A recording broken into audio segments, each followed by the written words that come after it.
Welcome to City Spotlight. This is Spotlight on Animal Control. I'm Animal Control Officer Chris Luchin. And I'm Animal Control Officer Charlotte Lastly. We're assigned to the Lake Havasu City Police Department Animal Control Unit. We respond to calls of animals disturbing the peace, animals running at large, animal cruelty cases, injured animals, and a host of other situations involving domestic animals. Some of the more common calls that we receive are barking dog calls. When we receive these calls, we respond to the neighborhood where the dogs are barking at and park a couple of houses away from the dog owner's address. We listen to see if the dogs are barking, but more importantly, are the dogs being provoked to bark, or are they just barking to bark, better known as unprovoked barking? Once we've determined this after several minutes of sitting in the neighborhood, we attempt to make contact with the dog owner. If we're successful, we advise them of the complaint, tell them what's going on, offer simple solutions that they can do to help control the barking dog problem. If they're not home, what we do is we leave a notice on the front door, explain that we were there and advising them of the complaint, and issuing a warning and giving them the phone number to get in contact with us. We also make contact with the reporting party at their request and advise them of the next steps being taken. The first time we go out to a barking dog call, it's basically an initial contact warning to get your dogs into compliance so they're not disturbing the peace of your neighbors. More importantly, unprovoked barking. On subsequent calls, what we may do is issue a notice of violation, giving them X number of days to curb the problem so that there are no more complaints regarding it.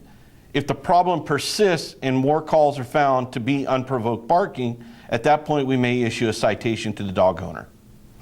We also deal with dogs running loose, or as we call dogs at large. These could be dogs running through a neighborhood, down the highway, through schools. We could respond to those areas, attempt to impound the animal, capture the animal, and where we can, if the dog has a dog tag around its neck with either a license number or an owner phone number or name, we attempt to contact that owner, and we also scan every dog to see if they're microchipped. If we're able to get a microchip number, we call the microchip manufacturer, get the dog owner information, and do every step possible to reunite that dog with their family. In the event that we cannot find the dog's owner, the dog is taken to the Western Arizona Humane Society medical and intake facility located at 1075 Aviation Drive. There, the dogs are held if they have some form of identification and we were not able to contact the owners. Those animals are held for a period of 5 days to allow the dog owner to redeem their animal. If the dog does not have a microchip, collar, any form of identification, the dogs are held for 3 days, awaiting their owner's redemption. If there is no owner that claims them within that given time period, those animals become the property of the Western Arizona Humane Society and are subject to adoption after that point. Let's talk a minute, Charlotte, about animal bites, because we get those calls pretty frequently. Yes, we do.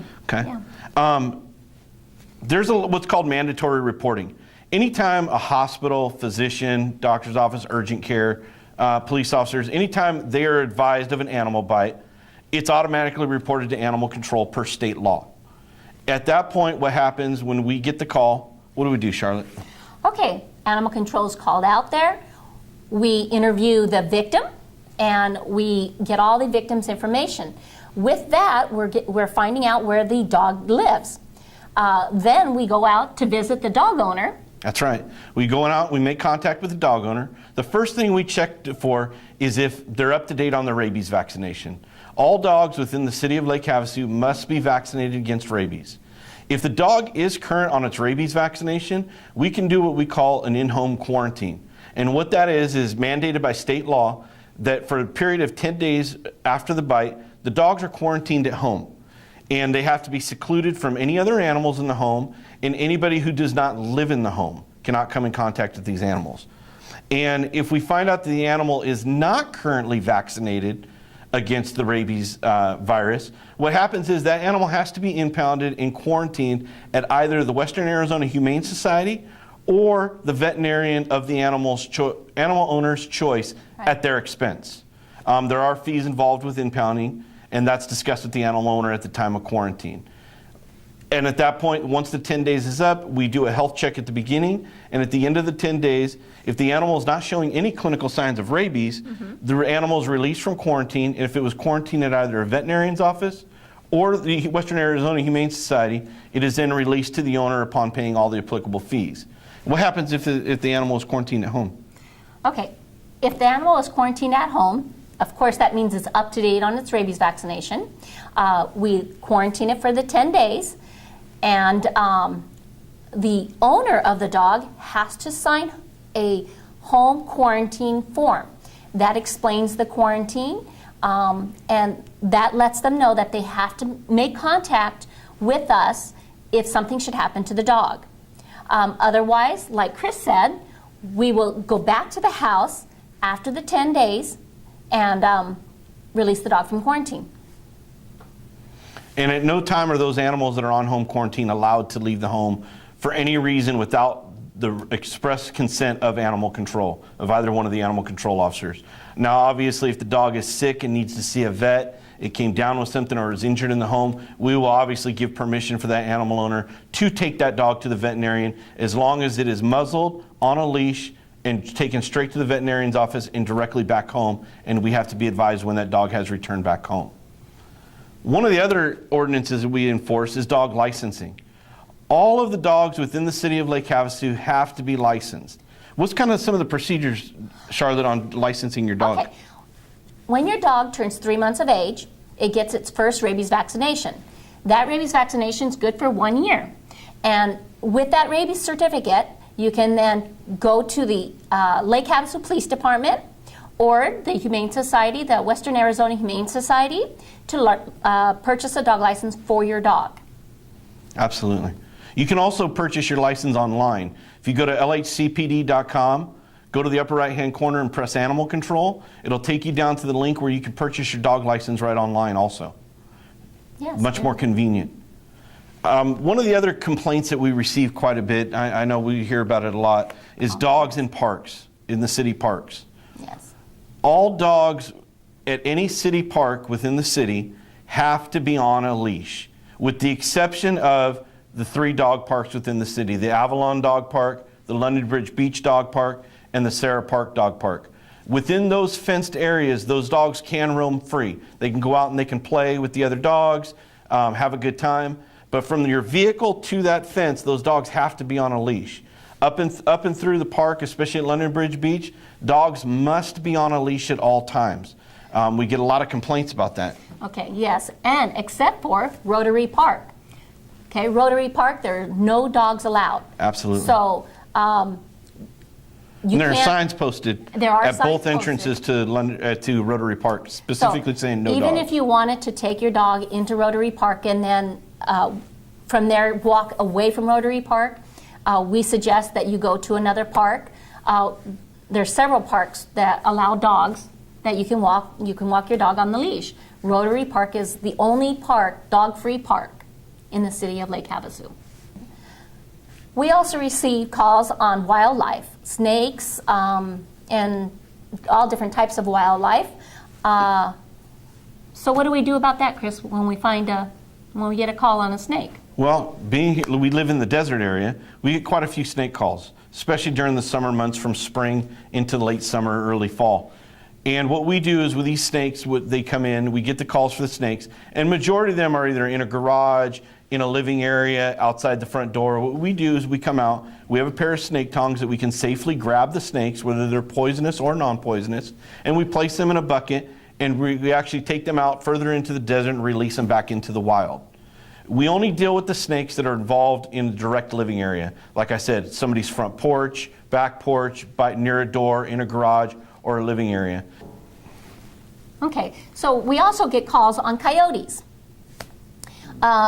Coyotes live here, they live with us. So what we need to do, Chris, is that right? We need to let people know how to secure their yards and possibly even put kennels inside, not to leave their small dogs and cats alone in a backyard where a coyote can jump the fence. So it's more educating the public on what we can do and how we can live with the coyotes around us. And the State Fish and Game Department on their website has information available and brochures that can be downloaded on their website to living with coyotes and dealing with different wildlife, and living with the wildlife as opposed to let's just get rid of the wildlife. And especially like as Charlotte had mentioned, you know, the coyotes, especially if you live near a wash area. Coyotes can very easily jump a 6-foot block wall, chain link fence, whatever. If you have small dogs, especially at night, either go outside with them or make sure they are in an enclosed kennel that has a top and the 4 sides to where if they are outside, nothing can get to them. Because we want your small animals to be protected while still enjoying their own backyards. And of course, never leave food out throughout the night, because that's definitely going to bring the coyotes. They're going to smell the food and Attract them in. And attract them, yes. Okay. One of the other issues that we deal with too is also dog feces, excessive dog feces. Yes, we do. Yeah. Talk to us a little bit about that. What kind of calls do you see? Okay, well, when we get complaints on dog feces, we'll go out, take a look at that, and basically people need to pick up after their dogs on, you know, every couple days basis. If they're not doing that, we give them a notice of violation and give them a chance to educate them and give them a chance to pick up after the dog. Absolutely. But what happens if they don't pick up after the dog? Once we've issued the notice of violation for excessive dog feces and picking up after the dog, if they refuse to take care of the issue, or we've given them 48 or 72 hours to comply with it, at that point they would be issued a citation for violation of excessive dog feces. And that's really a last resort. Our primary focus in animal control is getting the citizens of Lake Havasu City to come in compliance with the animal laws. Okay, our job isn't to run out and issue citations to everybody. Unfortunately, it is part of our job and it is one aspect of it. But if we can gain compliance for people to come in compliance with the laws, it makes a better living for everybody. For everyone, yes. So how does the public contact animal control? That's a great question, Charlotte. The best way to contact us is through the non-emergency dispatch number, and that's area code 928-855-4111. And that'll take you directly to the non-emergency dispatch center, and that's where we receive our calls. You can also, if you just have a question, want to leave a message for us, you can call the non-emergency administrator number through records, and that is area code 928-855-1171. And just ask for either one of the animal control officers, Officer Luchin, Officer Lastly, and you'll be directed to our voicemail, and we'll return your call just as quick as we can. Keep in mind that our typical hours that we operate is usually 6 a.m. to 10 p.m.